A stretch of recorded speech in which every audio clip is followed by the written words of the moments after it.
Friends, welcome to our channel Miss Irani shorts. তো আমার চ্যানেলে সবাইকে স্বাগত জানাই আমি। যারা কে কোনখান থেকে আমার ভিডিওগুলো দেখছো অবশ্যই আমার কমেন্টস খোলা আছে, আমার কমেন্ট বক্সে একটু সবাই এসে একটু কমেন্ট করে দেবে।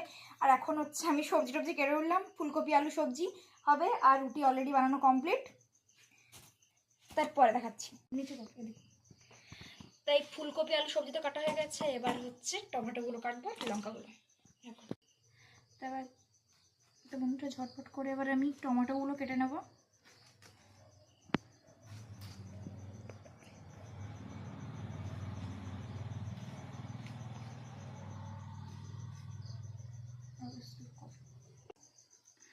তো বন্ধুরা টমেটোগুলো কেটেই নিলাম। টমেটো আর তোমরা যে যেমন লঙ্কা খেতে পছন্দ করো, শীতকালের সবজি একটু ঝাল ঝাল না হলে এমনি ভালো লাগে না। আর রুটি হচ্ছে ফুলকপি আলু। আর তোমরা হয়তো বলতেই পারো যে পেঁয়াজ কেন কাটুনি দিদি ভাই।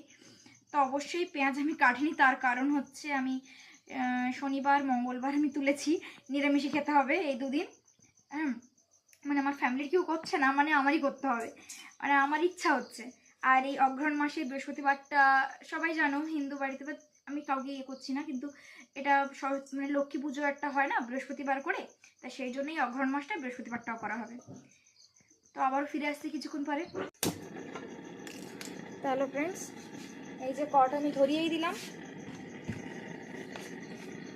এটা কড়া করা অবধি একটু অপেক্ষা করতে হবে। তো বন্ধুরা এই তেল দিয়ে দিলাম,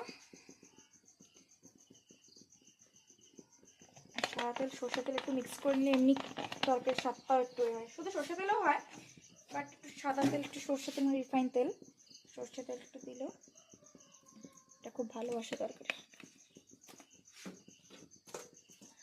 প্রথমে তেলের উপরে একটু লবণ আর হলুদ গুঁড়ো দিয়ে দেবো,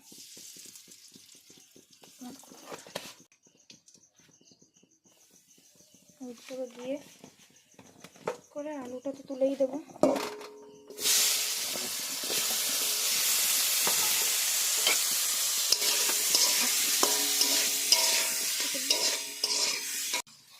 এই আলুটা লাল হওয়া অবধি অপেক্ষা করবো।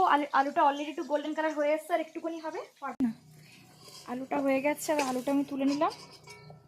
আলুটা তুলে নিয়ে এবার আমি সঙ্গে সঙ্গে ফুলকপিটা দিয়ে দেবো।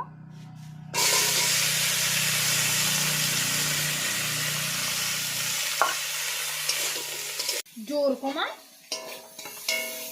তা ফুলকপিটা এবার ভাজা হয়ে গেল, মানে সাঁতলানো হয়ে গেল, তুলে নিচ্ছি।